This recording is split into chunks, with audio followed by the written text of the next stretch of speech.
ideal, kids really. in my ear saying data. Say potato. So to Taz, from your perspective, new normal, how has storytelling changed, and how are brands being influenced to connect? Yeah, I'm going to come at it from a slightly different, longer point of view, because my view on storytelling and culture, and stuff that Luma talked about, the stuff that I talked about, whenever I hear the new normal, a little bit of me dies inside. I've heard, I'm pretty old as most of you put together. I've heard new normal so often. I accept that things have accelerated rapidly. We've heard about AI and everything else. But we are creatures of change.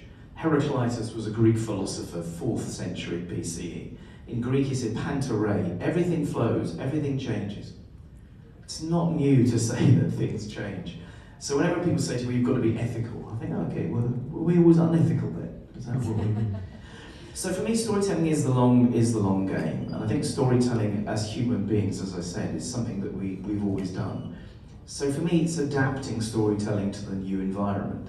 So whether it's TikTok and Instagram and other media that I don't understand, it's still about using stories. And people often say to me, oh, well, everything has to be done in 3 seconds now. So I'll say to them, okay, so what are you watching on Netflix then? Oh, I just binge watched the whole of The Diplomat. Oh, so you watched 8 hours, did you? So let's just think about, it's the medium and the story and the message. And what I think I'd say about Gregor's point is good. I have a chart, which maybe I'll show tomorrow, which is a triangle. So the top is data, the next is sort of insight, and the bottom is meaning.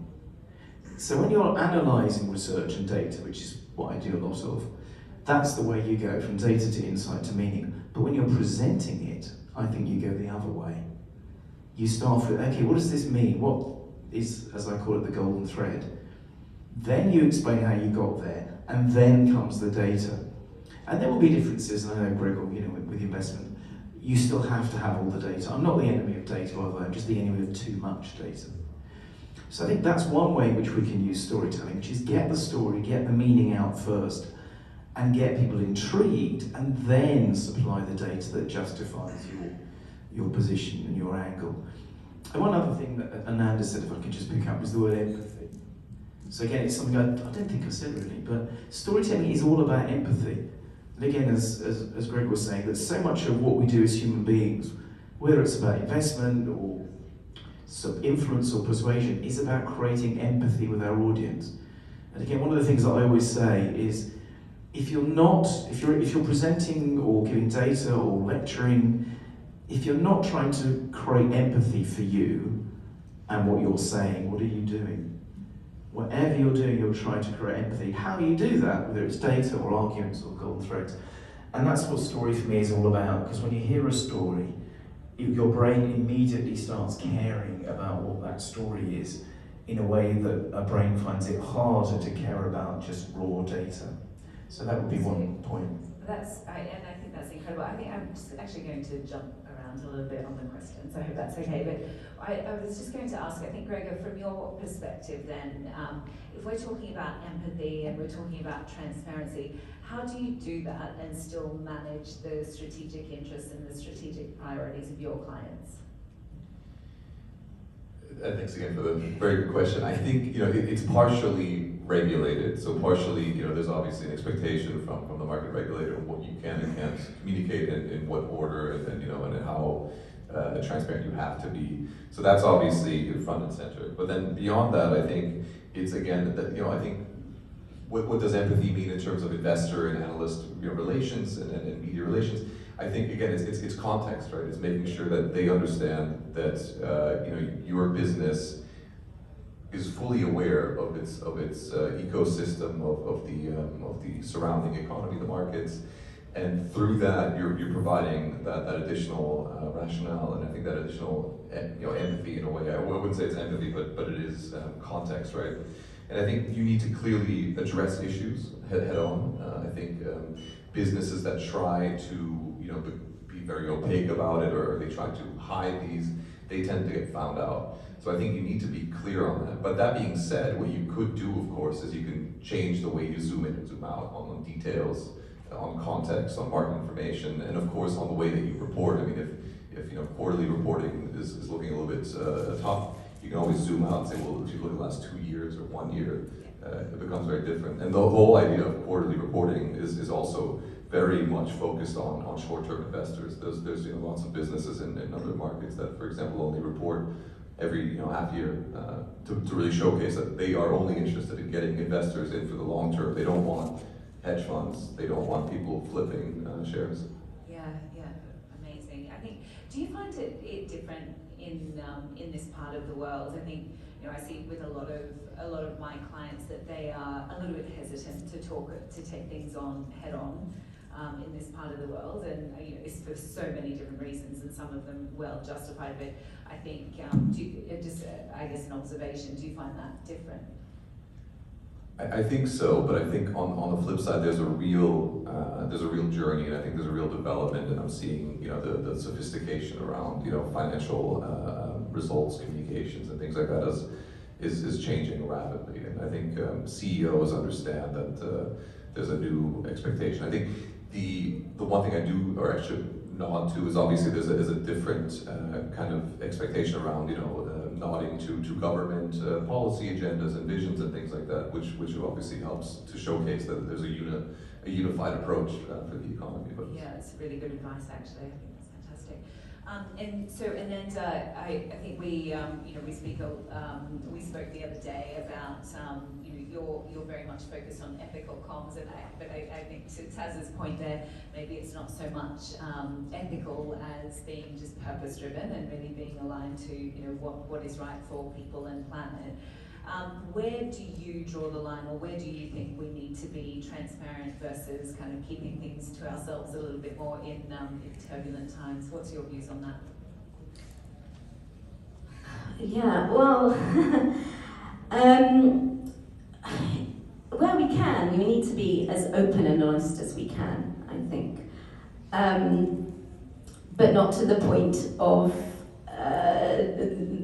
damaging private business information. So, there's different viewpoints out there, but I don't see why, brands can't talk about, well, this is what we can say we're doing, this is where we are on our journey, this is where we're going, and this, even to the point of, well, we're not here yet, we're trying to incorporate, for example, UN SDG goals into our company. We realise we've got a long way to go, and these are the areas we want to improve in. But I think in this part of the world, people don't want to have that second part of the conversation. So they want to stick to what we've done, where we're at, and sort of skim over the next part of the journey, really. I agree. I think what I see is there's almost a fear of being wrong, and so making that announcement in the first place, or making a public commitment, and then maybe not being able to, if that's not hit. So if we're talking about 2030 goals, can we really, if we can't see into the future, so almost playing it safe. I think just jumping back a little bit, there's obviously a storytelling part in financial comms, and for whether it's SDG goals or financial comms. Are we doing enough to make that relevant to a broader audience beyond institutional players, or beyond the Bloomberg or the Economist? So it's a bit of an open question. I think it'd be interesting to hear your views on that one as well, Taz, if you want to give that one a go to start with. Yeah, one of the things, again, for me about storytelling is a sort of act of translation, I think. A lot of communication is an act of translation. And again, because we've got different languages spoken in the room and understood, there's a great expression in Italian, right, which I think probably no one in the room please, which is traduttore traditore, the translator betrays. So every time you translate from one language to another, you slightly. But for me, storytelling is a great way of translating, especially translating something which is technical and narrow and niche. So whether it's finance, or whether it's pharmaceutical or scientists, that I work with. A lot of the times I'm saying, okay, what you're saying is terribly niche and technical. We were having a conversation about this a few minutes ago. How can you translate that into something that broader audiences can relate to? And for me, that is one of the things that stories do. Stories take something which might appear quite narrow and rational and niche, but it can come up with a metaphor or a character or a conflict which suddenly allows you. So for example, what Steve Jobs did, and I know it's an easy example, was he just characterised computers as saying computers don't have to be boring and beige and for accountants. Sorry, I'm being rude about accountants again. They can be creative. They can be for people who think of themselves as maybe, geniuses. And I think, again, that was a brilliant way of doing that, of taking something which had, up till that point, been seen as a very sort of minority, these big computers in rooms, but to sort of make them something that people can relate to and understand. And that word we use, empathy, and relatability, is one of the key words that we talk about with storytelling. So how can you take something from a narrow financial, technical, scientific world and bring it out so that everyone can understand? And whether you're doing communications or, as I do, teaching and lecturing, a lot of it is about doing that. Can I say one other thing about sort of ethics, though? Just as long as you don't bring up accountants again. I actually studied accounting. Did you? I studied. Yeah. I always have to say, is anyone here an accountant or married to an accountant? Because I'm going to be rude about them. One of the things I think is quite interesting about sort of authority and ethics and honesty is, again, within acceptable boundaries. I think we should be more honest and ethical. Why? Because human beings don't like perfection. So there's a bit of psychology I'm going to throw at you all now. It's called the pratfall effect, and that was something that silent comedians used to do. If you remember Charlie Chaplin or Buster Keaton, they would deliberately fall over for a comedy. And they did some research on this. So imagine a stage like this. So in one situation, a person goes up onto the stage, they give a speech, and the audience rates the speech, right? The second condition, which is done deliberately, is the speaker on the way up the steps slips and falls over. Oh no. And they give the speech. Now people are asked to rate the speeches, and guess what? People rate the second speech better. Why? Because we empathise with people when they make mistakes. So human beings, we actually don't really like perfection. We acknowledge that we are not perfect. We make mistakes. I'll throw a bit of etymology in here for you. Okay, error. The word error is usually associated with wrong or failure. But it comes from the Latin word errare, which means to wander. So in English we use erratic. If you're driving erratically, you're wandering. So you're not necessarily making a mistake, you're wandering. So whenever I see companies talk about, we've got to do, okay, it's okay to admit failure, it's okay to be honest, because people generally, as I say, will relate to you if you're fallible. So again, within sort of, acceptable legal boundaries, I do suggest that to companies and brands. It's okay to admit that you're not perfect. People will relate to you more if you do. Very, very true. But when it comes to ethical practices, or when we're talking about sustainability, how are things at the moment in End? Are you seeing, how are you seeing people with their reporting? Are we seeing more greenwashing? What's going on in the comms space there?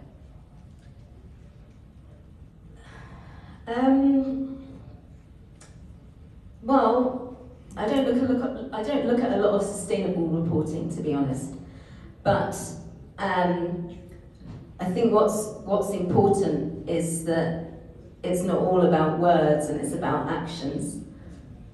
Yeah, it's great to have numbers and data sometimes to back those up. I think, however,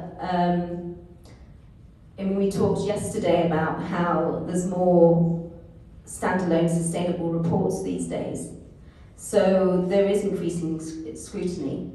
So these reports and sustainability reporting are more important. So yeah, again, when you can be genuine and honest and open and share what you're doing, you know, we should be doing it. So I'm all for companies doing sustainable reporting, and from every aspect as well, looking at supply chain, not just surface level, what you're doing that, for example, a consumer can see.